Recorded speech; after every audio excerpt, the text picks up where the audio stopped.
Hey guys, I'm Nat. And I'm Ashton. And we are the Nerds in Flannel. Welcome back to the show, everyone.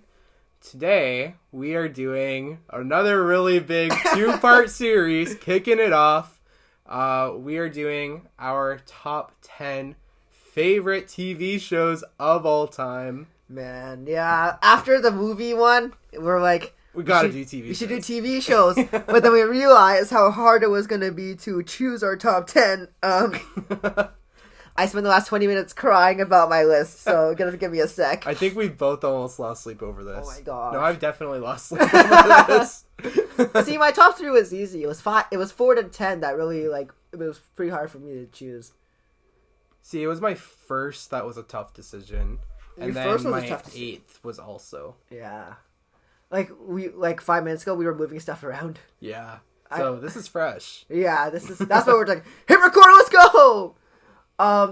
Yeah, so we're gonna do, we have a top 10, and then we have 10 honorable mentions, which we had for the, our movies. But we believe that these episodes are gonna be a little bit longer than the movie, episode, just because, TV shows, there's much more to talk about. It's 6 years over, so... Should we just hop in? I think so. So for my first honorable mention, Ashton and I, we both have overlap for 2 honorable mentions. Yeah. So we're just gonna talk about those first. Which one how about let's talk about since this one's kind of fresh, let's talk about this one first. Sure. Okay, Ashton, you got it. So you tell them. Our first honorable mention, and actually, now that I'm thinking about it, this is actually a great one for Black History Month. Yeah. Oh, yeah, it's true. This is the last day of Black History Month. That's true. Yeah, shout out. This honorable mention is Watchmen, the HBO show Watchmen. Not the movie, the HBO show. Not the movie. So, the show takes place after the original story, which is a very important thing to realize, because I know, even for myself, I went into this thinking originally that it was just, a rehash of, the Alan Moore comic or the Zack Snyder movie. But, yeah, it takes place after. And there are so many... this is a super culturally significant show right now. It deals with so many things, dude. It sure does. So, as we're recording this, I've already finished this. Nat's on the second last episode. Yeah. Oh, man. I'm so excited to finish the show. Also not excited because then it's over. Yeah. Because it is a limited series. Yeah, that's important. It's a limited series. 9 episodes, about an hour long each. But, man, ugh. And that's one of the great things about TV, is you can get, because pretty much each episode is about half the length of a normal-sized movie. Mm-hmm. So you can actually get in a really long movie. This is almost as long as, the Lord of the Rings... Yeah. The director's cut trilogy. And it's better. Agreed. That's right, I said it! Watchmen, the HBO series, better than Lord of the Rings.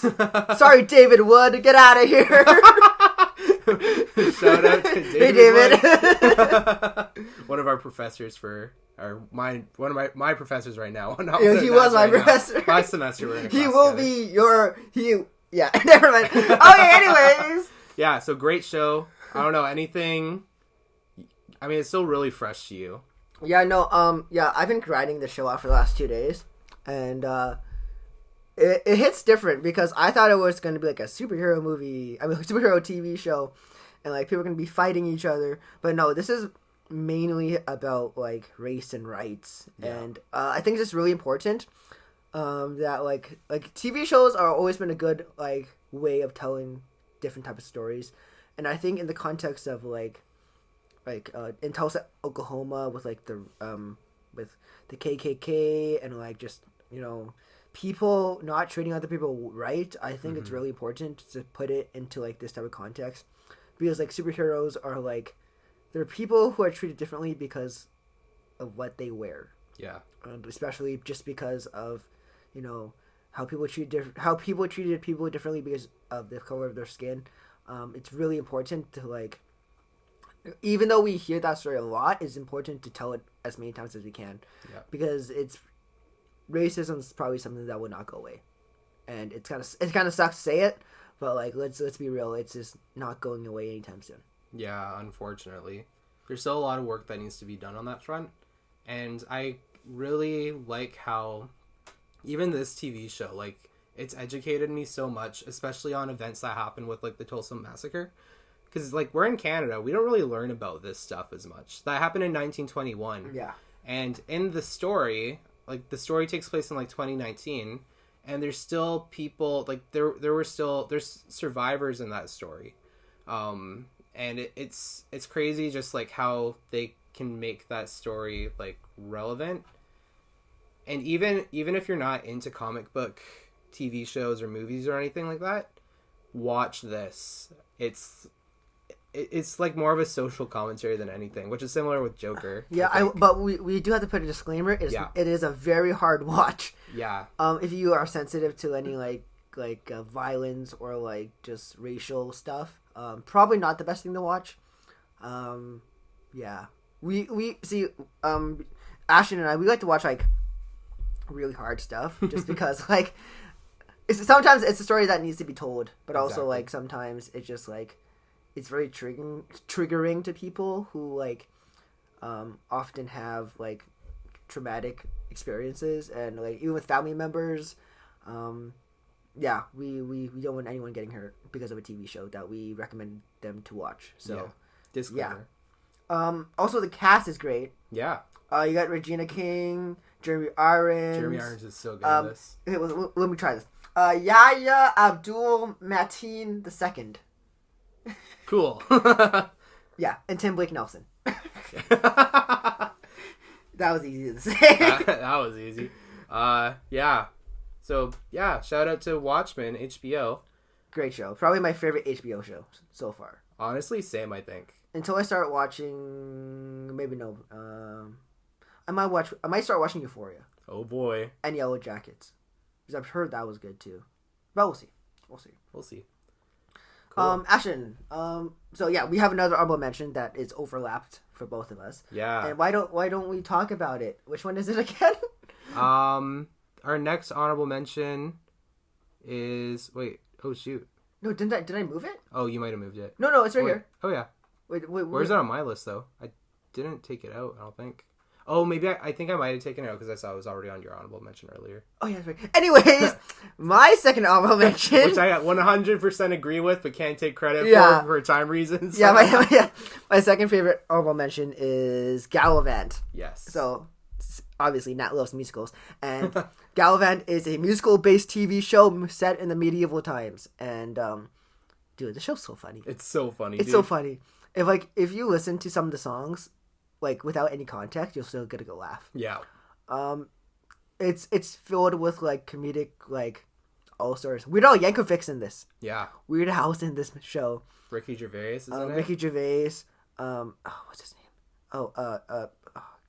Something Jones. I don't remember his name. that narrows it down. Yeah, he's a bodyguard and. Oh yeah, that dude. I forget his name though. Whatever. No, this show it's a lot of fun, and that's what I want from a TV show. You'll notice in my actual top 10 that I have a lot of half-an-hour sitcoms, and that's intentional because I don't have a very big attention span. So half-an-hour shows are perfect for me, especially if they're funny. And the songs, like I said, the songs are great. The actors are great. Everything about the show is great. I rewatched this when it was like live on TV, and then it got canceled. Dang. But then it started to go on Disney Plus, and now that's how everyone's getting to watch it. Yeah. It's great. I love this one too. Highly recommend. Yeah. All right, Ashton, let's hit it up with another honorable mention. The last honorable mention before we get to the top 10. Cool. So another honorable mention I have here is going to be Daredevil. So I just finished binging both Daredevil and Jessica Jones. And, well, I mean, right now, as we're recording this, they're about to be taken off of Netflix, and they're being put on Disney Plus later on in March. Yeah, in March. I think, like, mid-March or something. Yeah. So I decided to prioritize binging Daredevil, The Defender Season 1, and Jessica Jones, and I'll binge the rest when they get on Disney Plus, because they're being taken off at the end of the day today. I don't have enough time to binge a whole series. Oh, yeah, it's the 28th today. It's the 28th. Yeah. Dude! Oh my gosh. Crazy. But yeah, this show, it's so awesome, man. Like, It's really Daredevil is just such a badass dude. I actually showed a clip.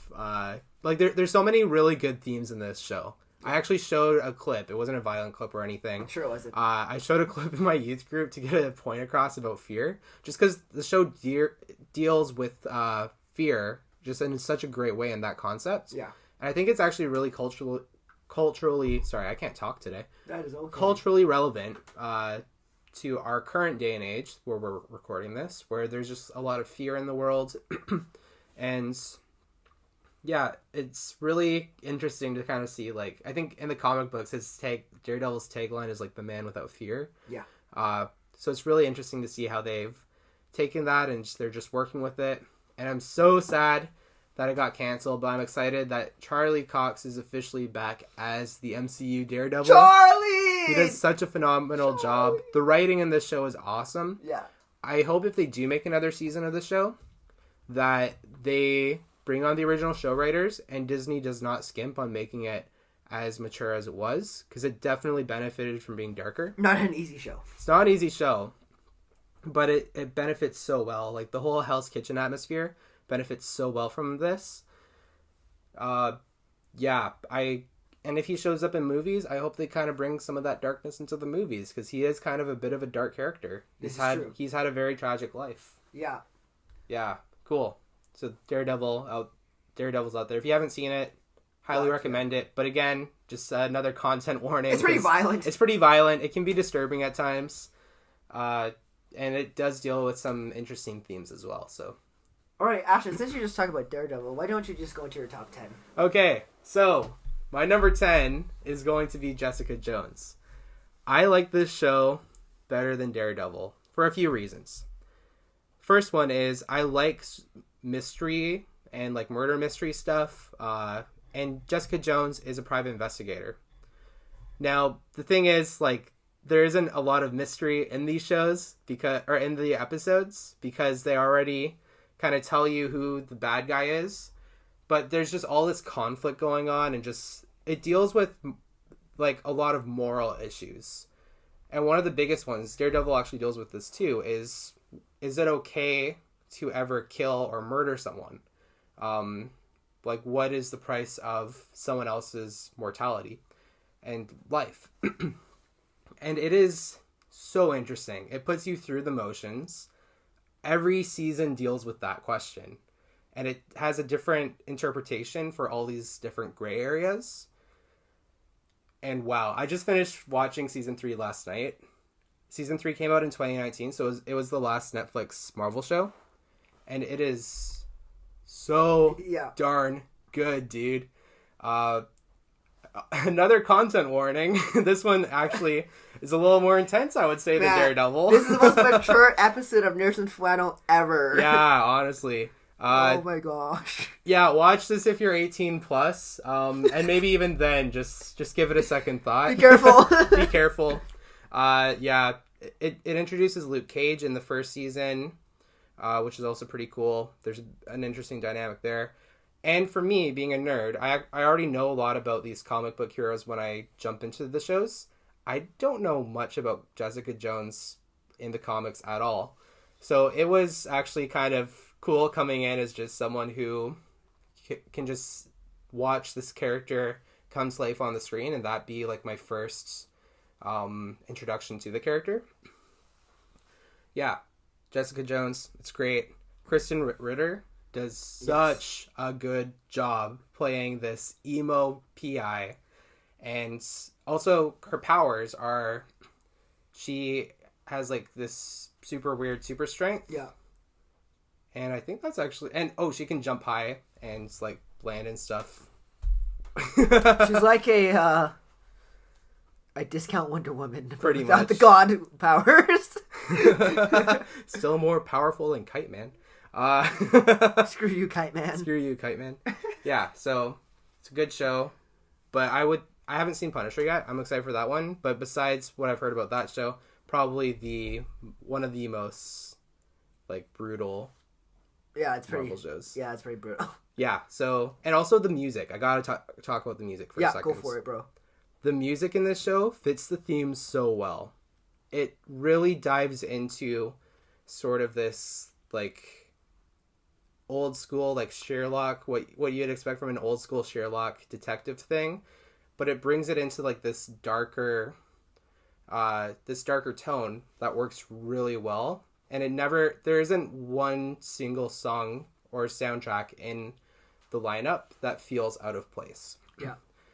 Yeah. No, it's a good score all around. Especially the music helps in a couple scenes where the tension is really high. And yeah, the show's pretty psychological, as Ashton was saying. So yeah. It helps a lot. It really plays around with your mind. And also there's narration in the show too. Like Jessica has some narration. And those voiceovers as well are just so well done. Mm-hmm. Yeah. That's my number 10. All right, my number 10, my 10th favorite TV show of all time is it's not as popular as other shows. It's an Amazon Prime original. It's called Modern Love. Ashton, have you seen this show? I haven't seen this. Okay, so this is an anthology series, which just means it's like just little episodes about like independent events. But these episodes are based off like actual real life events that happened. And they were published in the New York Times. So these are like little New York Times excerpts that that were turned into episodes. And in the first season, I distinctly remember this one episode where it's like, when you think of love, you think of love between like man and wife, and like, usually it's just like traditional type of love, right? But in this show, it shows love between like grandparents and their grandkids, and like a boss and his colleagues, and like even a woman and her cat, and also a woman and a car. Oh wow! But I think the show is very powerful for what it is. I was really like blown away by some of the actors in the show. We got Anne Hathaway, Kit Harington, Tina Fey, and like the cast in the show is just great. I really want more people to watch this show, just because I think it deserves a lot more attention than it does, than it gets. Modern Love as 2 seasons. First season was spectacular. Season 2 is a little bit more like contained, just like it's not as big, just because of COVID. They were filming this during COVID. Honestly, just for anyone who just watched like a feel good show for about 29 to 35 minutes, give Modern Love a watch. It's on Amazon Prime. It's an original, as I said, and just give it a watch. I don't think I want to say any more about it, just because there's a lot of things that you have to go into not knowing. It's one of those shows where not knowing is a lot better. Yeah, that's cool. My number 10. Ashton, why don't you go to your number 9? Okay, number 9. So this one is also really heavy. Oh, do us with the heavy shows. I have a couple darker shows on this list. Oh, my next show's dark too. Crap. Well, I mean, it's a good thing we had Modern Love in there, I guess. Well, that lightens it up a little bit, at least. Oh my gosh. Okay, we're gonna need like 2 sitcoms for every sad show. Oh my. Yeah, so this next one, number 9, this one is also a limited series, I believe, based on a book I found out as well. It's an Apple TV Plus original. It's called Defending Jacob. So I went into the show. It's a very good show, very well done show. I went into this show not really knowing what it was about. I just knew it had Chris Evans in it, and it looked pretty cool. So Defending Jacob. I'd also just finished the morning show, so I was looking for, which is also another great show. So I just finished watching that, and I was looking for another quality Apple TV Plus show to watch, and this was the one that was on the list. The premise of this show is there's this kid named Jacob, and in the very first episode, you're not sure if this kid's a murderer. There's a body and there's evidence that he murdered a kid, but there's also a lot of counter evidence. So there's this internal struggle of trying to figure out, is this kid actually responsible? for killing like a classmate. And it takes you through such an emotional journey from the perspective of the parents. So Chris Evans is the dad, and I forget who the mom is. Very good acting in this, though. I will check for you. Okay, cool. Keep it going. Yeah, so... Yeah, again, very good acting. And it's so cool to see how much... And it really makes you think how much, like, your opinion as a parent or as an influencer really gets you to think about the...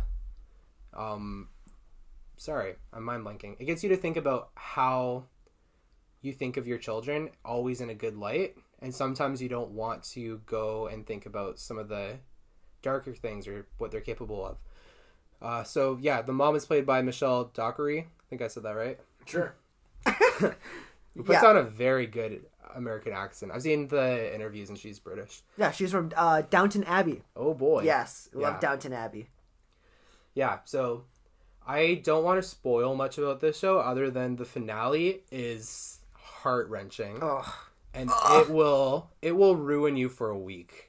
So there's also a discretion warning for this show because it deals with so much, right? It does. It really does. Like it's a psychological thriller is how I'd put it. Like how are you expected to enter into a show that's all about the parents trying to figure out if their kid's murder without getting hurt?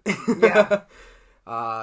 And I think what I said is probably good enough. It doesn't really spoil anything. But if you have Apple TV Plus, if you just got like a new Apple device and you have the 3-month trial or whatever. Not a lot of people have Apple TV Plus. I just realized that. Yeah. Hey, get it. This is a good show. If you have that trial or if you're able to get it or if a friend has it and they're not using their subscription, dude, just go for it. What are you doing? But again, content warning. Definitely something that is not a feel-good show. But it really gets you to think, and that's what I like about it. Yeah. Cool. I introduced Ash as defending Jacob. Yeah. So, high five, Nat. No, not giving you a high five. Self-five? Oh, Self five. Oh, frick. I feel so you guys ready for another really depressing show? Oh, boy. Trigger warning. The next show is Yellowstone on Amazon Prime. We can't talk today, man. Actually, do you know what we should do? Open up these nice tall cans of brisk iced tea. Ooh. Raspberry flavor. Good call. Nestle, we still need that sponsorship. Yeah, Nestle. Wait, no, dude, this is brisk. But Nestle, we still need that sponsorship. 3. Oh, yeah. Boom. Okay, Yellowstone. Hey, let me take a sip first. What do you think? It's not bad. It's really sweet. Yeah. It kind of tastes like a melted freezy. Almost. Hey, anyways, Yellowstone. Now, Yellowstone is about a family with a ranch in Montana, and that's pretty much it. But the show is very, very graphic. Probably one of the most graphic shows I've seen in a long time. So this show is also about like First Nations people on Indian reserves in Montana, and just the rights that they don't get. Again, with a very important show about like racism and stuff. This show, when it first came out, a lot of people were hating on it because of what they were showing, and this stuff is real. This stuff happened. This stuff still happens, and people were trying to act like it didn't happen. And the next season, the show went harder. I think, like I said, it's important to show what they're showing, but there is a limit, and I think they did cross the limit at one point. But no, yeah, it's a good show. The cast has Kevin Costner, Kelly Riley, Luke Grimes, has Wes Bentley, and the show was directed by Taylor Sheridan. Taylor Sheridan, he also directed movies like Wind River, Hell or High Water. He helped with Sicario. And, this movie, man, back to the movie list. No, this show, it is probably one of the best looking shows I've seen in a very long time.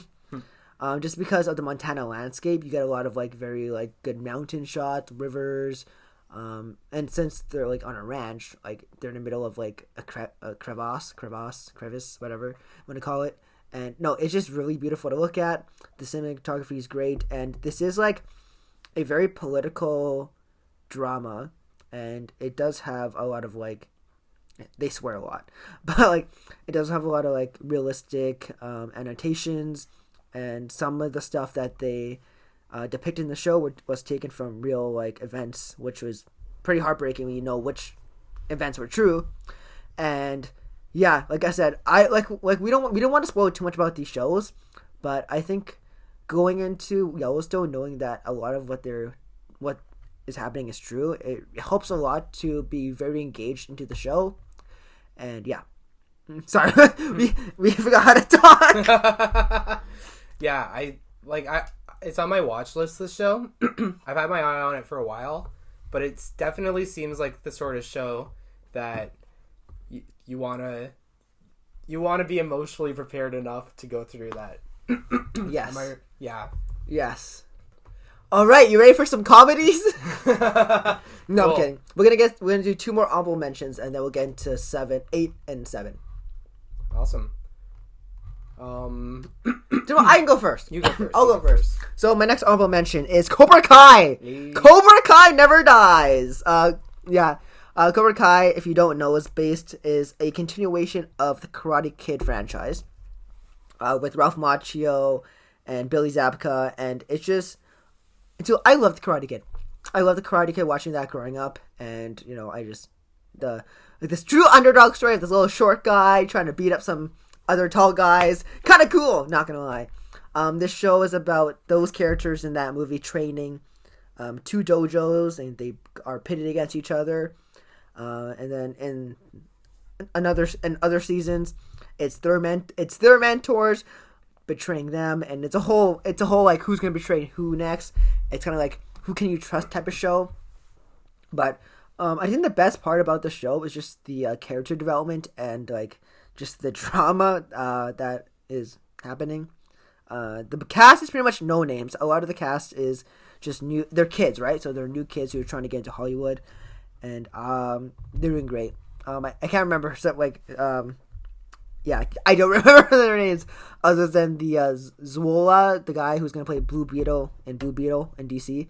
I can't remember how to say his name. But no, this show, I started watching this when it first came out. It was actually on YouTube Red. If you guys remember YouTube Red, it was on YouTube Red before Netflix picked it up. Throwback to YouTube Red. That's how old we are. YouTube Red. Red. Yeah. No. I don't want to say too much. Just give it a watch. It's on Netflix. 3 seasons. You can binge it in a week, and you'll be satisfied. All right, Ashton, hit me up with your next honorable mention. Cool. So, this next honorable mention, while we're kind of on the theme of dark shows, I feel like I just gotta group them up. But dude, I just put a funny show in! Okay, fine. This next show that I'm going to recommend as an honorable mention is Batman the Animated Series. So good. Dude, I grew up on this show, and my definitive Batman, I don't care who your favorite live action actor is, when I read a comic book, the voice in my head that's reading the Batman lines is going to be Kevin. Dude, Kevin Conroy is my definitive Batman, and Mark Hamill is my definitive Joker. Big surprise. This series really revolutionized Batman in a big way. So many of the storylines in this show are better than what we've actually seen in the comics with Batman, I would say. There's so many notable and culturally significant things that this show does. And the fact that it's beloved by such a huge fan base to this day, and even new generations are hopping on board watching this, to the point where they're continuing the story. They've continued it through comics. They continued it with the follow-up show Batman Beyond. And now they're continuing the original story with a podcast, with like a radio theater styled podcast with the original cast returning. Yeah. So it shows you just how beloved this one is. If you haven't seen it and you're a Batman fan, you're not a Batman fan, go watch this. Posers. Yeah, that's going to be my next one. I think it's pretty self-explanatory why I kind of went over some things as to why I think it's great. But if you are a Batman fan, or even just a comic book fan, this is a really good show, and watch it. Please, just watch it. Please watch it. Thank you. Next honorable mention for me is, I think we'll go with Community. Community is one of those sitcoms where it's like, what's going to happen next? Because Community is very, very unpredictable, especially in the early seasons. I just love Community because of the cast. We have Joel McHale, Danny Pudi, Gillian Jacobs, Allison Brie, Donald Glover, Chevy Chase, Ken Jeong, John Oliver. No, the show's really funny. The cast just makes it funny. Also, it was directed by Joan Anthony Russo, who ended up directing Infinity War, Endgame, Civil War, Winter Soldier. Oh, yeah. No, the big Marvel guys. Some of the top tier Marvel movies. Exactly, and Community is. I don't know how to explain it. It's like it's a trip because like you're watching this and you're like, what is going on? Especially with no context. It's really funny, but I think the show really, really excels in their emotional moments where like it's just two characters talking, and it's about these people in a community college, and they are just trying to make it through life because some of them are high school dropouts, some of them were convicted felons. Some of them are just people who did fit into society, but they fit into this little small group that they had, and it's kind of nice to see these people just like interact with each other. And it's a really feel good show at most points, and it's just funny. Community, give it a watch on Netflix. Cool. Ashton, next pick before we get to the actual picks. Okay, the next one I'm gonna share. While we're on the theme of animated shows, I'm just going to go for this one. The Ultimate Spider-Man. So, if I were to put both Batman and The Ultimate Spider-Man together, Batman's still going to be my favorite. But The Ultimate Spider-Man did such a good job, I think, of, like, creating a new storyline for Spider-Man. It's another animated show. It's not overly childish either.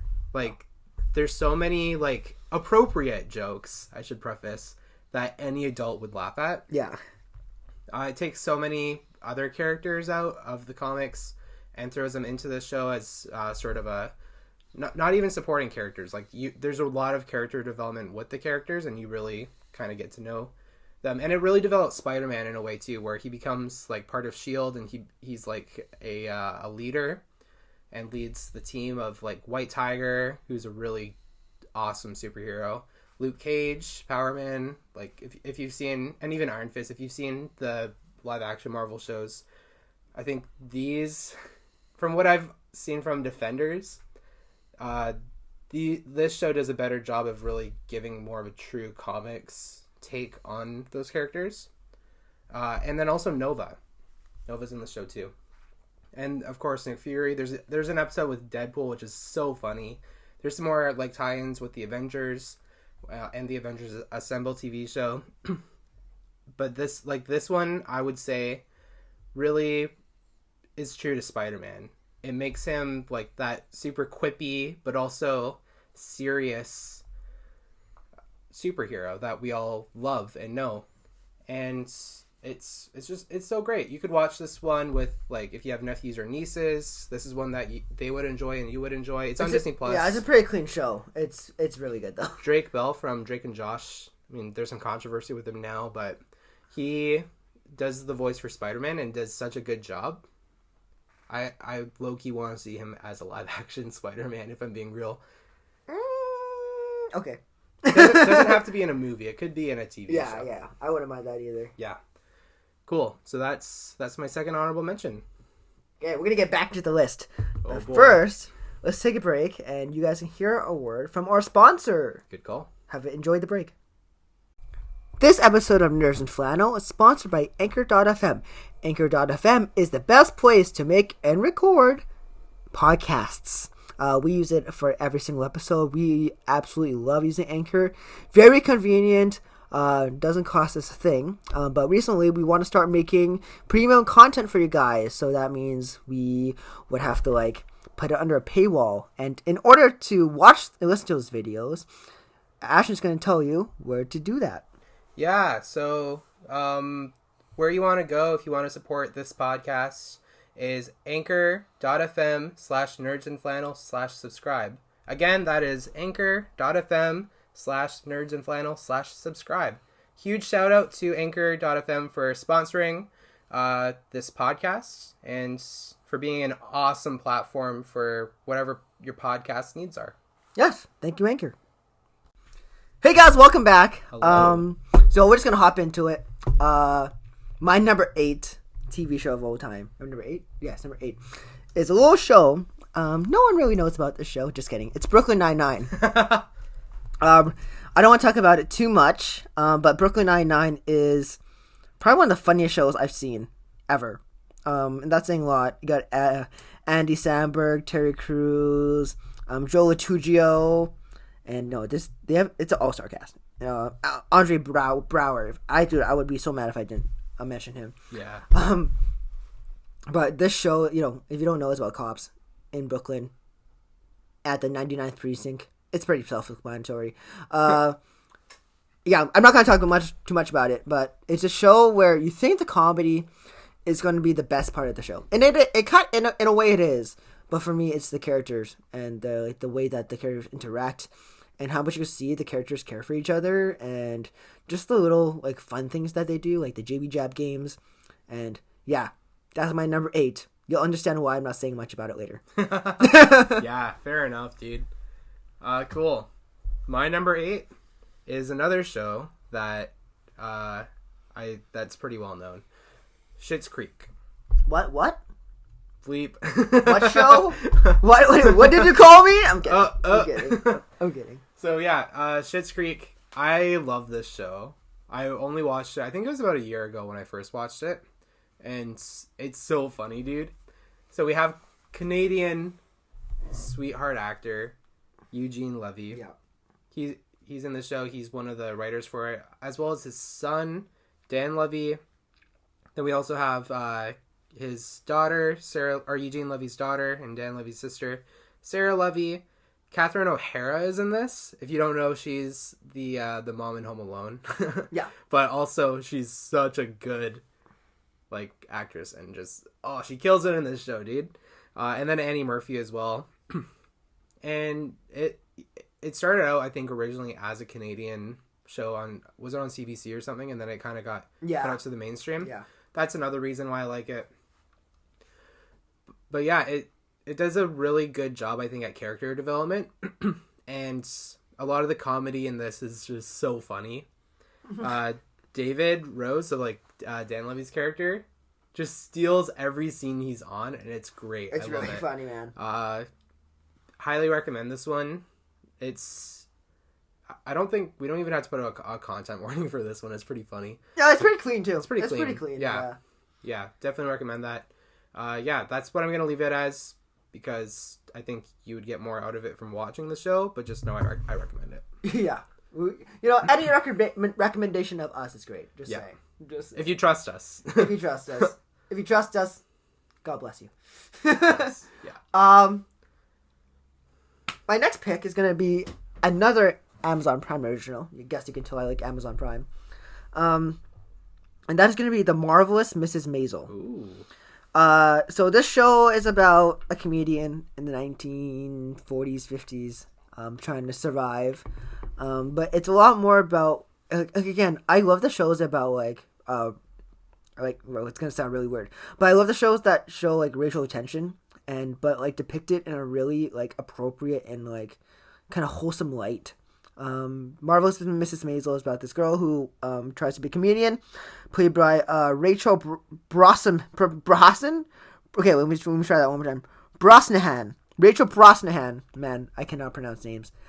She steals every scene she's in as Miriam Maisel.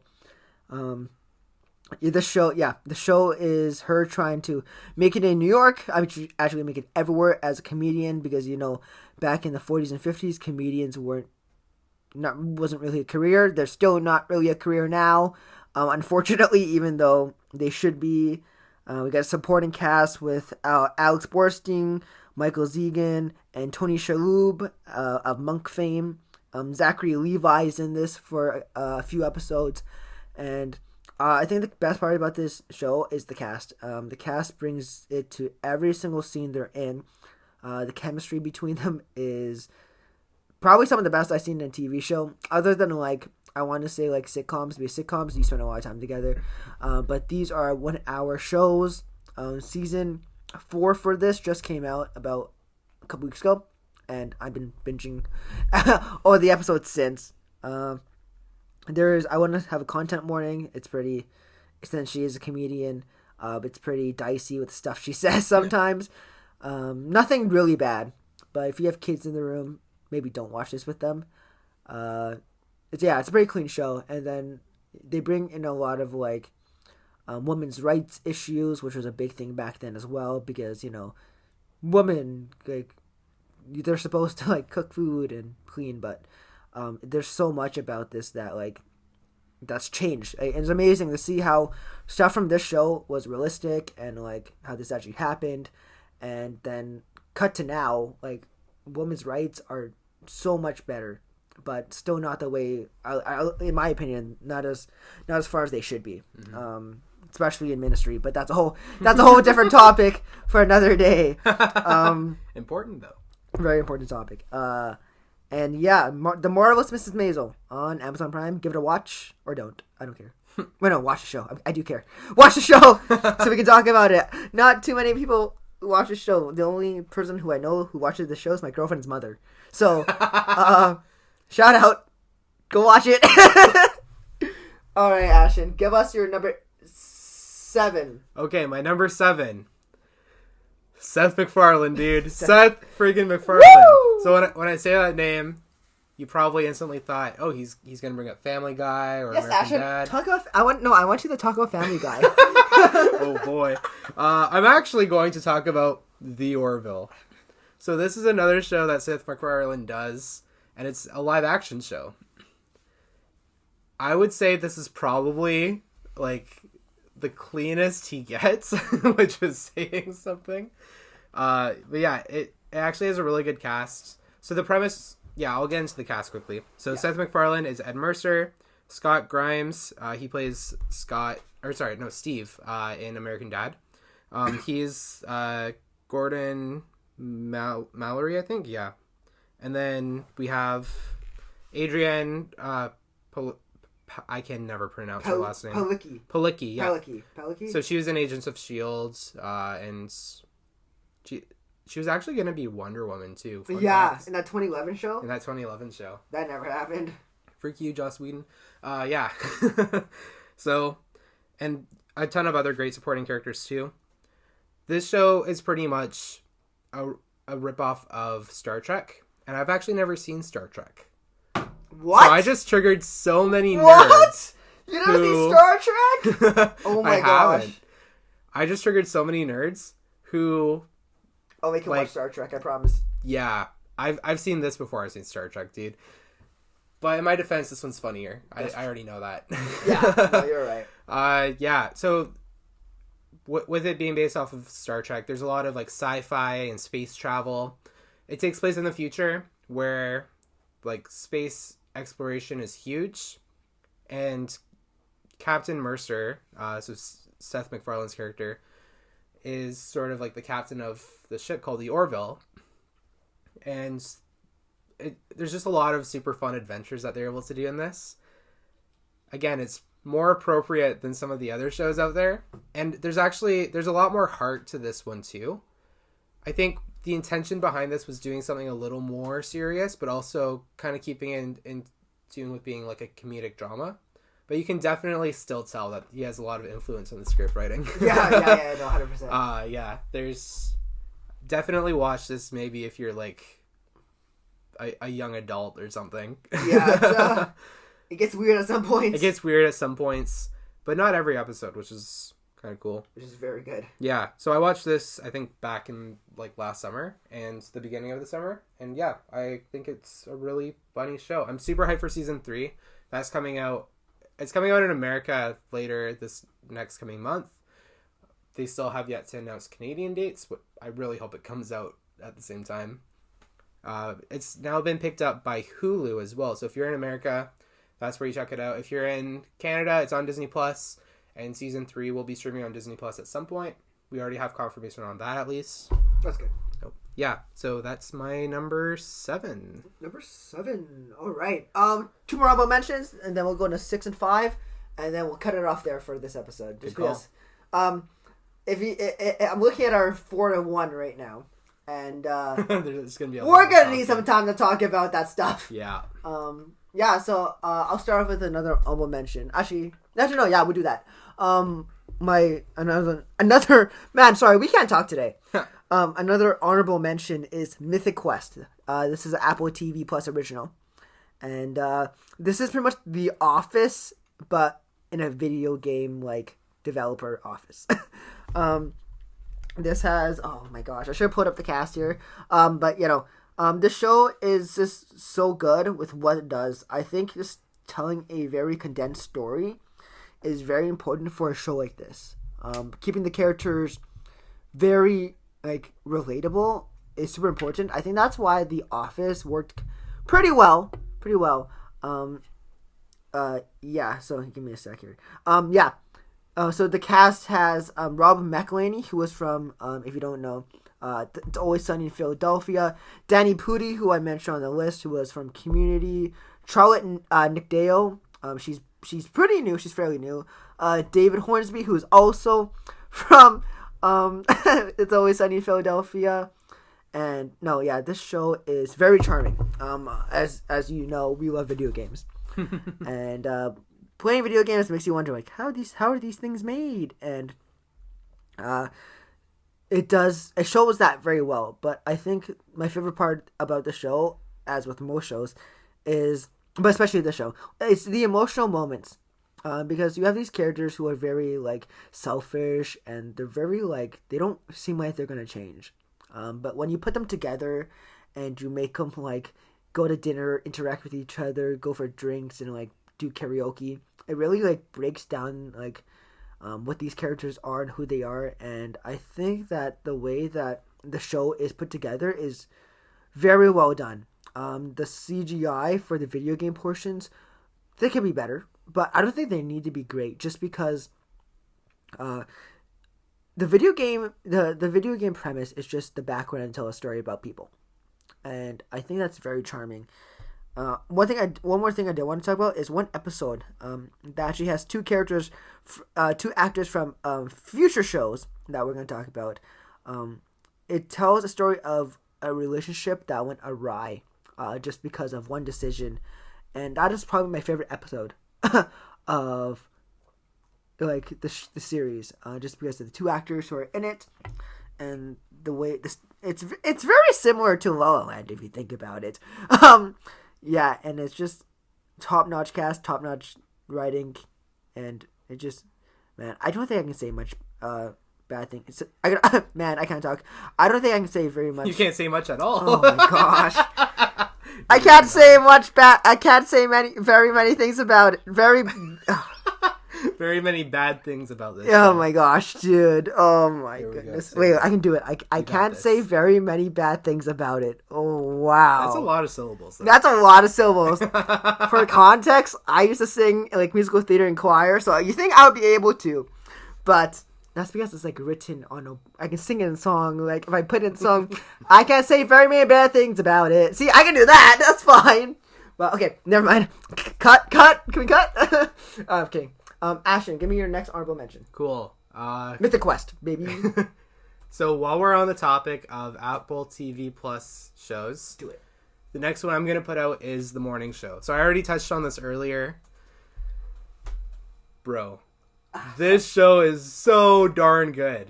Talk about political shows. Yeah, so this show, it is a very political show. It centers around this news network that has a sexual misconduct, I guess, problem with the co-host of the morning show. So this show starring Steve Carell, Jennifer Aniston, Reese Witherspoon. It's a really loaded show. It has a lot of really good actors. Yeah, those are all the ones on the top of my head. Yeah. Oh, good. And it tells a really important story. Kind of like with what Watchmen was doing with race. This one does with the Me Too movement. Yeah. It's a big Me Too show. It's a really big Me Too show. Very important, though. And it's not... It shows that it's not as black and white as we like to think it is. It really puts things into perspective, especially when showing the harm that sexual misconduct can have on someone's sanity. It is a very intense show. I've recommended this to people that I think can handle it, because in the later episodes especially, it gets wild. I've also seen reviews from people who have been victims of sexual misconduct rave about how accurate this show gets it. It was written like kind of at the peak of the Me Too movement. And it's still a really important conversation that we need to be having. So season 1 deals with a lot of that. And honestly, I think that's my favorite season of the show. And then season 2 deals with COVID. So it takes place at the beginning of the COVID-19 pandemic that we're still in. And it just, with those same characters, really, it just messes with you, dude. And it's so crazy that we're already able to see a show that's dealing with a lot of these things that we've seen like in our day-to-day lives, right? So I definitely recommend this show. But again, extreme content warning. If you're sensitive to a lot of those things, and especially like with the whole Me Too thing, but also with COVID, because I know that there are people... I actually watched the season finale of this when I had COVID last November, and it nailed so many things right with showing a lot of the symptoms and the ugly parts of getting COVID. So yeah, props to this show. So good. Yeah. Next, are we doing another honorable mention? Or are we hopping into another? 1, 2... Wait, we just did 2, right? I just listed off my first honorable mention. Oh, then I go one more. Yeah. Yeah. Man, we're all over the place today. My next honorable mention is a little bit different from what I've been talking about lately, but it's The Crown. The Crown on Netflix.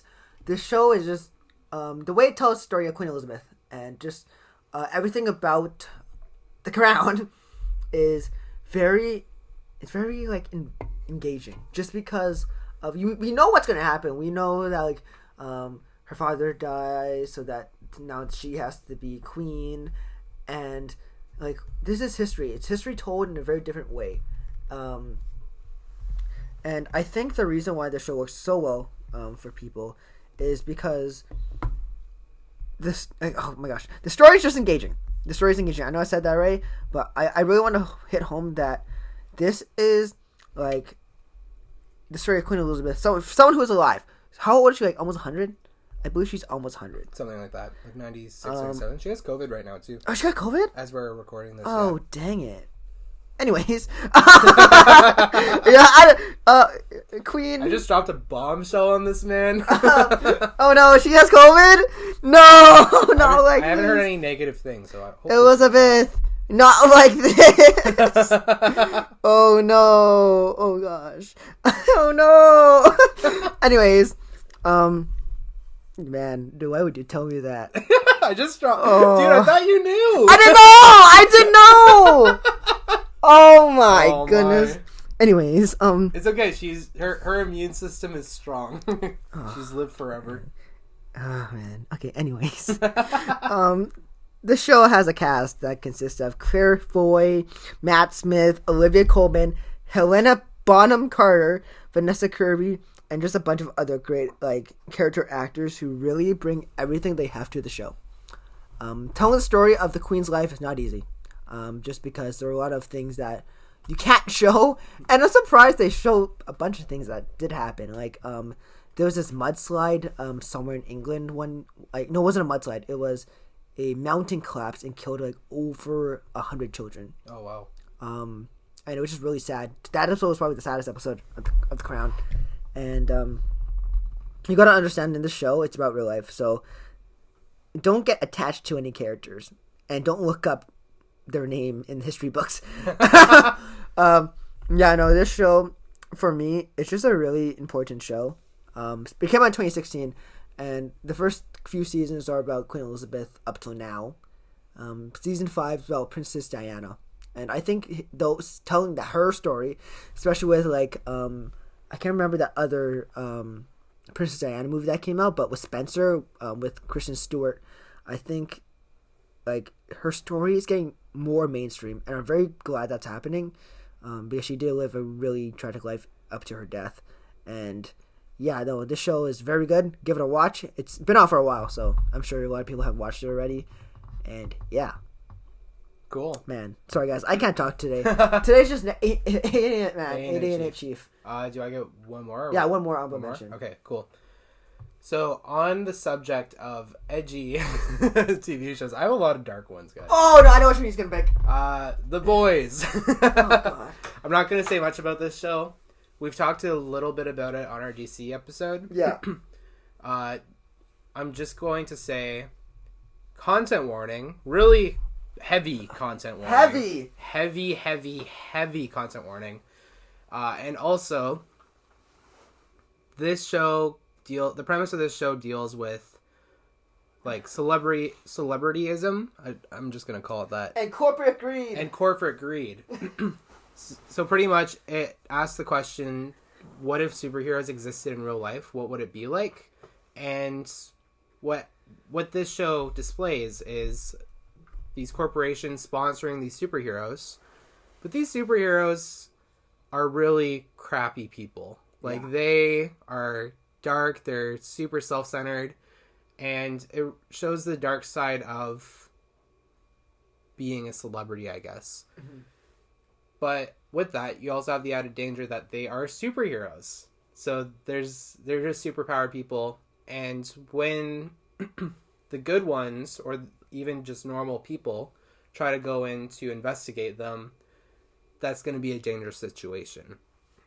So that's all I'm going to say about this. I can't recommend that everybody watch this show, but I think if you've already heard of it and you've been thinking about watching it, sure, and you already know sort of what this show deals with and is about, then do it. But you didn't hear that from me. Yeah, we're not explicitly. Oh my gosh, I can't talk. We're not explicitly. Oh, explicitly. Oh shoot, no. Wait, how do you say? Explicitly. Explicitly telling you to watch this show. But if you do, let us know. Yeah. Nerds in Flannel Podcast at gmail.com.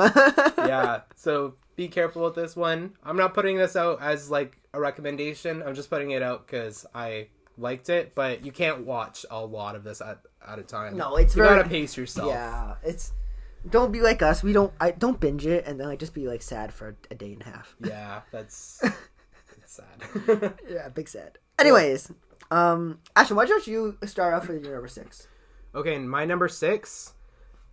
This is a show that if you are into early Disney stuff, so like Disney princesses, Disney whatever, watch this one. It's Once Upon a Time. There's a 75% chance you'll like it. So this one... I say higher. I think you 80%. Say higher? 80%. 80% you'll like it. So this one, it's really cool, dude. It's really cool. I watched this with my family originally, and it kind of became a family TV show, and then they fell off a bit, but I still stayed really invested. And the premise of the story is like a real life... What if like these... what fairy tale characters existed in the real world, and the first season deals with them being brought out of their storybooks into this town in real life called Storybrooke. Now, in real life, it's actually Steveston, Richmond. Steveston, Richmond. Yeah. Really cool place, by the way. But in the story, Storybrooke, and there's this one chosen daughter of Snow White and Prince Charming that's going to come back and kind of restore everyone their memories and restore them to their world, but then that doesn't happen, and it's really good.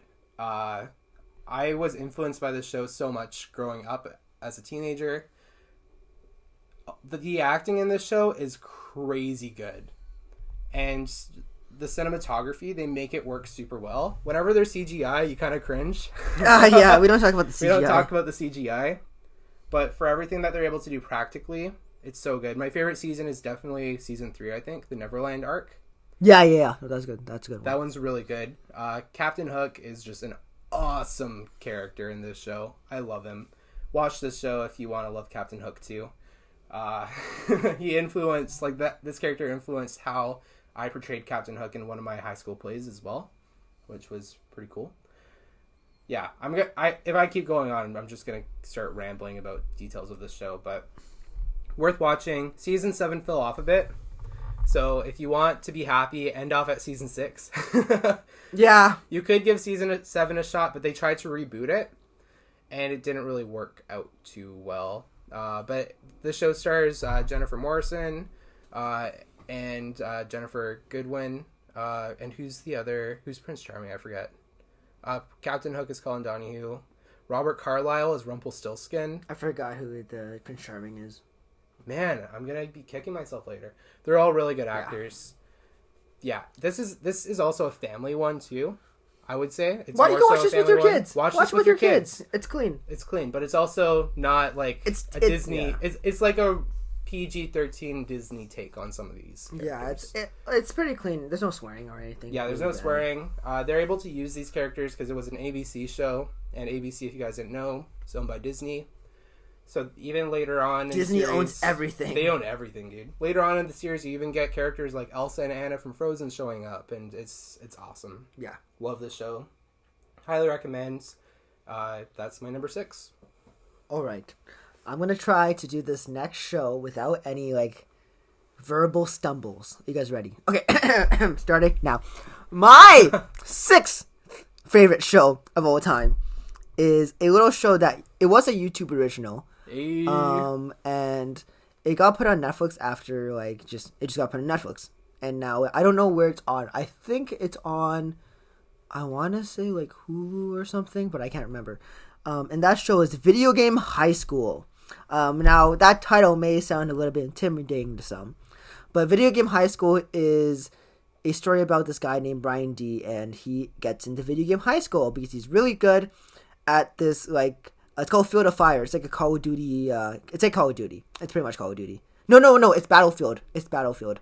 And he kills, like, this celebrity on, like, this, like, random game. And that gets him into the Video Game High School. And there he meets his best friend, Ted Wong. And, you know, they just hit it off. But then he meets a girl, as all high school boys do. We meet a girl, and then our life blows up because of that. But no, so... Oh my gosh, no! No! I tried! Cursed, dude. I tried. I said it. It's like saying shut out. Okay, anyways. This show was originally made by Rocket Jump, who made, like, YouTube shorts with, like, guns and, like the word CGI group. And then, you know, Corridor happened, and then Rocket Jump happened on YouTube. And, yeah. The cast had Freddie Wong, Joanna Brady, Ellery Porterfield, Josh Baylock, Jimmy Wong. It had Zachary Levi in there for a while. Harley Mornstein from Epic Mealtime. Rocky Collins, who passed away in 2016. But the reason why I love this show so much is because it's about video games. And video games are cool, bro.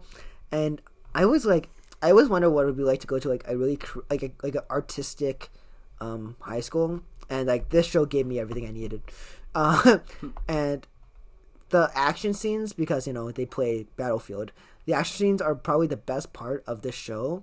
The acting, it's very campy. It's It's very Alan West Batman, but it works because the show doesn't take itself very seriously.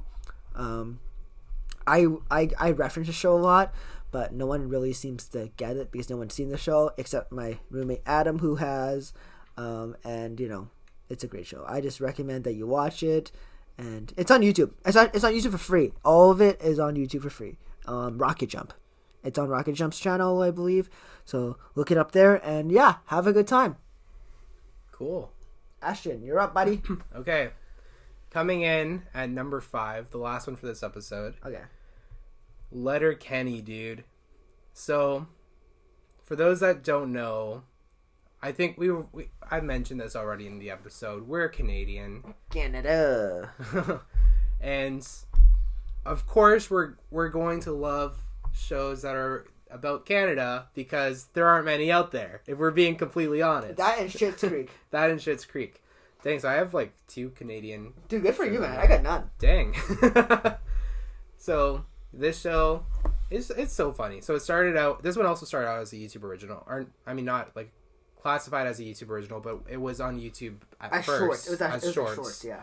And it was called Letterkenny Problems.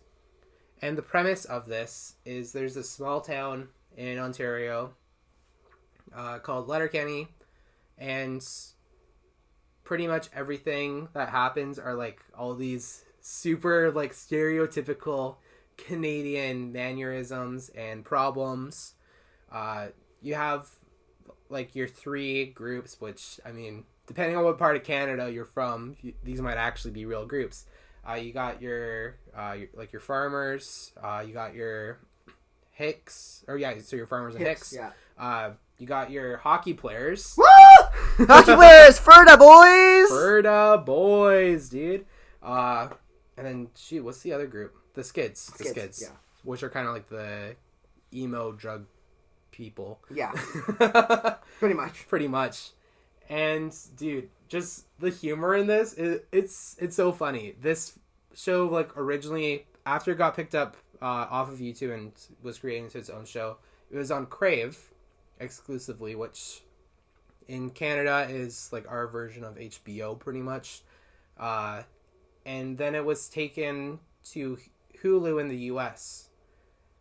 It's written by Jared Kiso, who also plays the main character Wayne. And then supporting cast is awesome. Nathan Dales, Michelle Milet, K. Trevor Wilson. It's so funny. Like, I'm going to put a content warning on this one too for language. Yeah, and language. Also, some of the camera shots they get can be a little, I don't even know the word. Misogynistic? Would that be a word? Yeah. Yeah, it's pretty bad. It's a lot. It's very male gazy. Some of the shots. Yeah. But other than that, great show. If you're Canadian, you're an adult, you can handle this stuff. You'll enjoy it. I can guarantee that if it's your type of humor, at least. Yeah. It's great. The episodes are pretty short too, and so are the seasons. Yeah, they're pretty good. They used to pump out 2 a year, and now they're doing 1 a year, I think, now. Oh, really? Yeah, in the beginning times, it was like 2 a year. One at the beginning, and then one would also come out at the end. So they'd like film when that season was like releasing or whatever, and it was cool. Yeah, that's my next pick there. Shout out to Dietrich, who also loves the show on campus. Deets. Oh, man. Yeah. All right, time for the last show of the episode. All right. So yeah, we're going 10 to 5 today, guys. We're doing 10 to 5. And the last show that I want to talk about on this episode is it's been out for it's been out since 2017. It did end in, believe, 2018. Yeah, that's good math, 2018. And the show is The Big Bang Theory. Now, I do not believe in the Big Bang Theory itself, but the show is so funny because it is a bunch of Nat and Ashton's talking about nerd stuff. But like, The Big Bang Theory is, dude, I love this show. The show's so funny. It's a good show. It's pretty clean. Yeah. I want to say it's for 2022. It's pretty clean. Yeah. It's about like physicists and engineers, like they're old buddies and they're friends, and the hijinks that they go on, they're so funny. especially because stereotypically nerds aren't the best with the ladies, and somehow all these guys got wives and girlfriends at the end, and the cast has Kaylee Coco, Jim Parsons, Johnny Galecki, Simon Helberg, Kanal Nayar, Mahim Bihalik, and Melissa Ranch. And this show has a lot of celebrity cameos as like nerd celebrity cameos like William Shatner, Katie Sackhoff, George Takei, Adam West was in it, Cal Penn, Stephen Merchant, Regina King, who we talked about in Watchmen. I know this show is so funny. I fell in love with the show just because of all the like nerd stuff they mentioned in it, and I'm like, hey, I talk about that stuff with my friends too. So it was like, hey, this is my people. In later seasons, it does get pretty just repetitive, but that's with a lot of shows. If you don't plan your show, it's just not gonna work so well. Especially with my number 3 pick, which if you've seen the show, you understand why. Yeah, I don't want to talk about it right now.